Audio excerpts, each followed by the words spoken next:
Associate Professor Kanji Yukitani works obsessively as a pharmacist, creating cures for diseases while typing down formulas. He's interrupted by one of his assistants, but he doesn't answer for a while. When she's able to reach him, she introduces the pharmaceutical company representative before taking him away to the meeting room. He nervously greets them, but gets right back to work. In the hallway, they speak on how hard he's been working. Recognizing his research is world class, he fumbles through some of his research papers and notices the picture of his younger sister. Professor Kanji works overnight in shifts, eating energy bars and drinks. As he stares at the picture of his sister, he remembers her last words before dying in her sleep. The girl was frightened, but trusted that if she takes the medicine and sleeps, she'll get better. In memory of his sister, who died from a brain tumor, Kanji became a pharmacist, blaming the medicine, saying there should have been more effective medicine at the time. He puts his laboratory gear on and begins his nightly experiments on the new drug, working until 4:25 a.m. As he's about to write the start and end time on a test form, he notices he's all out, having used so many, so instead he writes it on his wrist so he can remember this when he wakes up, sleeping in his office. As he closes his eyes, setting an alarm for 45 minutes. As he closes his eyes, he thinks about how hard he's been working and pushing himself lately, with him not able to remember the last time he's interacted with a patient, dreaming about opening up a quiet little pharmaceutical shop. The next morning, his assistant opens the door to greet him, and she sees him in an awkward position. Realizing that he died in his sleep from overworking, he's abruptly woken up by a pink-haired maid named Charlotte Solar, also known as Loti. He can't understand what the girl is talking about to him. He looks around the room, not knowing where he's at.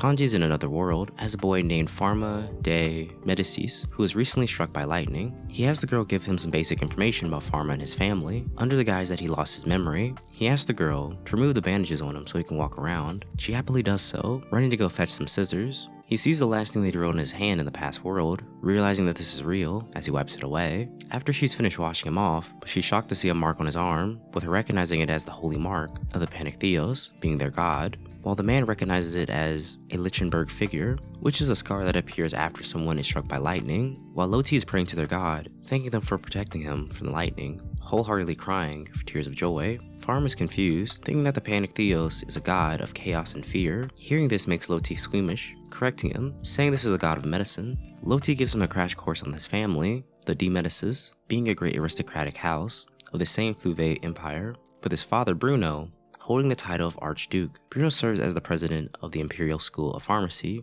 with this including collection of schools, universities, and shops. Loti shows him the pictures of his family, with his mother Beatrice, younger sister Blanche, and older brother Polly, with the father training both of the boys in divine arts. Pharma is shocked to learn that magic is known as the divine arts here, which further worries Loti, with the boy being rather good having a water element, with the divine arts being known as a sign of nobility, with him standing the risk of being disowned if he can't learn it. Loti tells him the first steps of learning magic that she knows of, with it being to create a mental image of the form. With his being water, he imagines the elements of the periodic table used to make water. When he includes the electrical properties, his arm starts to glow blue.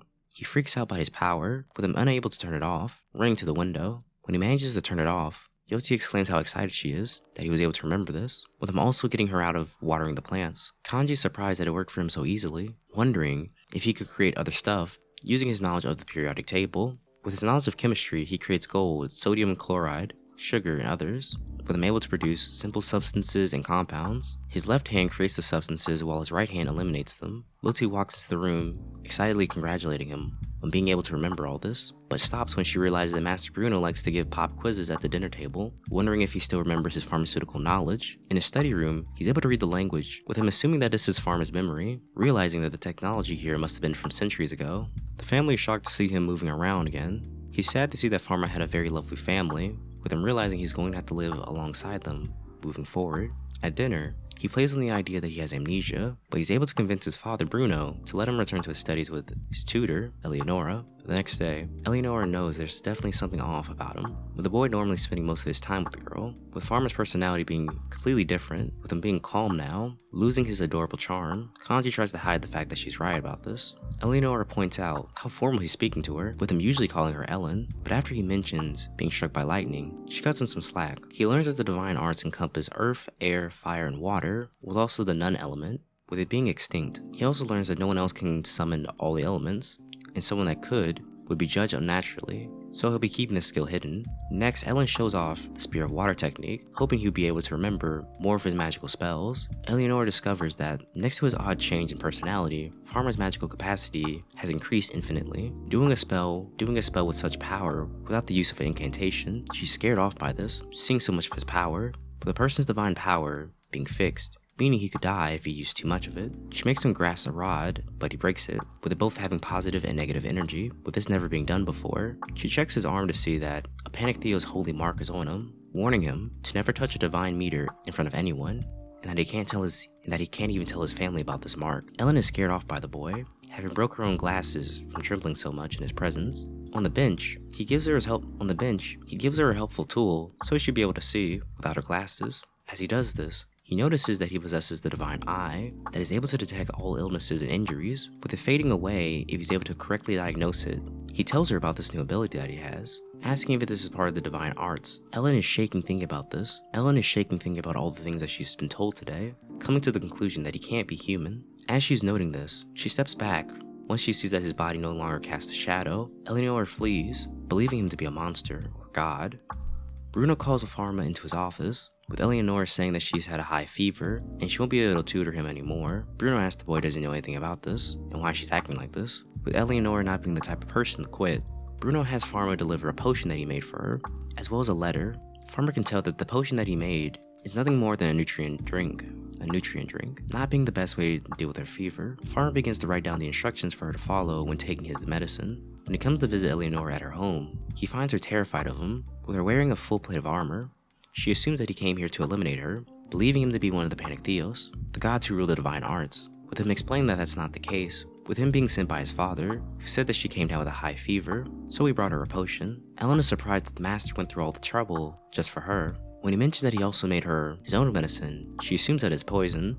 Pharma asks her to return to being his tutor, as he is still a novice, with no way of learning it otherwise, reassuring that he needs her, but he also understands that she doesn't trust him, willing to leave her alone if that's what she wishes. Pharma gives her flowers, with it being her favorite. She's skeptical about this, about taking a powder medicine, with it not existing in this time period. Eleanor remembers that the Panic Theos are benevolent beings, so being scared of them is ridiculous, resuming her post as his tutor, but also wearing her armor for her own safety, thanking the boy on the medicine that he made her, with it working more effectively than even the master's potion, and the two of them begin their training montage on a deserted island. At home, Pharma starts to practice with his divine eye, and he's able to diagnose the housekeepers to see that they all have some type of ailment, with most of them being minor injuries that require little treatment. Pharma knows that his powers would be labeled as heresy, especially since he doesn't cast a shadow. If he was put on trial, it would be all over for him, so to prevent that, he has to make himself indispensable to the people around him. When he checks Loti, he sees that she has eczema. Luckily,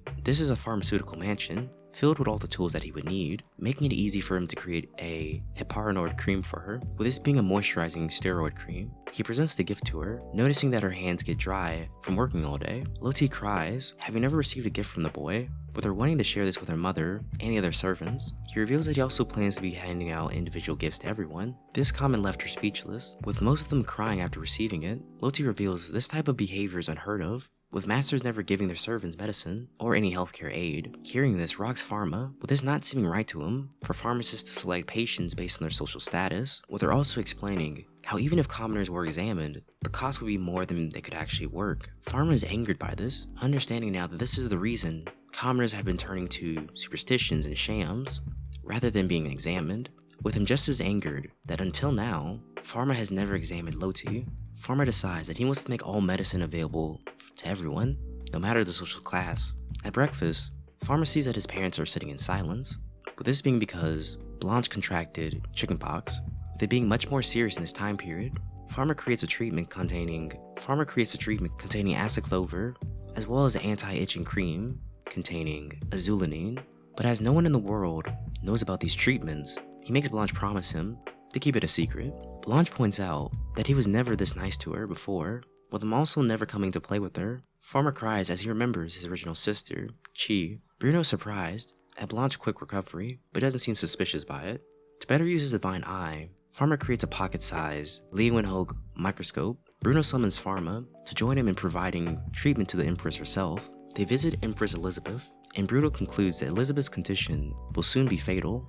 Pharma secretly uses his divine eye and diagnoses her with tuberculosis, known as the White Death, with the court planning to let her smell opium and mandrake, with it acting as an anesthesia to ease her pain a bit, but not actually cure it. Elizabeth asks Bruno, is she beyond recovery? With his father halfway lying, with their time coming up, likely tomorrow night, her children cry, seeing their mother in such pain. With having all his knowledge on the situation and seeing their faces, Farmer can't keep quiet any longer. He asks to treat Her Majesty. Bruno tells him this is no time for a joke, telling him to stop. Queen Elizabeth tells Bruno to hold his tongue so that she can judge the boy herself. She asks him if he can actually save her. In the lab, Farmer seals the door with ice magic so that he can work alone. Ignoring Bruno's anger, Farmer privately summons modern medicine. Bruno breaks down the door. He angrily claims that no one can cure the White Death. Farmer acknowledges that he really is a magnificent pharmacist to know what disease this is without using a divine eye. Bruno gives him a speech about what it means to be a pharmacist, about caring for their patient first, but Farmer stops him when he says that the medicine here doesn't exist, with him revealing that Bruno is also suffering from White Death himself, so he needs to take this medicine after he's done.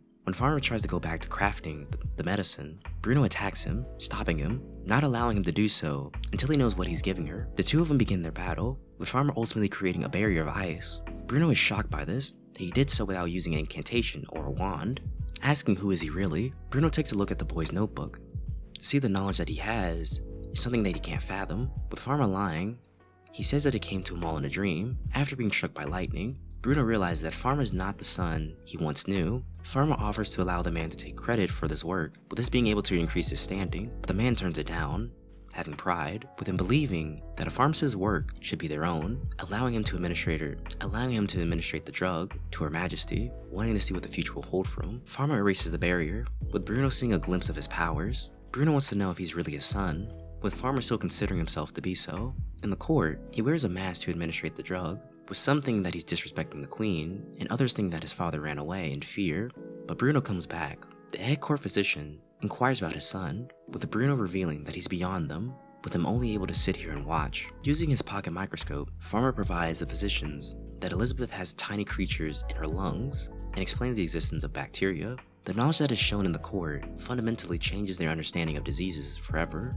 Elizabeth agrees to take Farmer's medicine for the next 6 months. The pharmacists are immediately entranced by the boy, falling in line with his leadership, wanting to know more about his microscope and the implications of the bacteria. Returning home, Bruno re-examines his own approach to medicine, as well as his own failings as a parent. Farmer asks Bruno to continue teaching him, despite his powers, with him still wanting to learn to be a doctor. Surprised by this, Bruno agrees, accepting Farmer as still his son, taking the cure to treat his own tuberculosis. So this is where we leave off in today's video. If you like today's video, here's another one just like it, so go check it out. I'll be breaking down this anime into multiple parts. Now if you like the video, make sure to leave it a like, and why not subscribe to the channel? I'll be uploading daily videos just like this one, so I'll see you next time.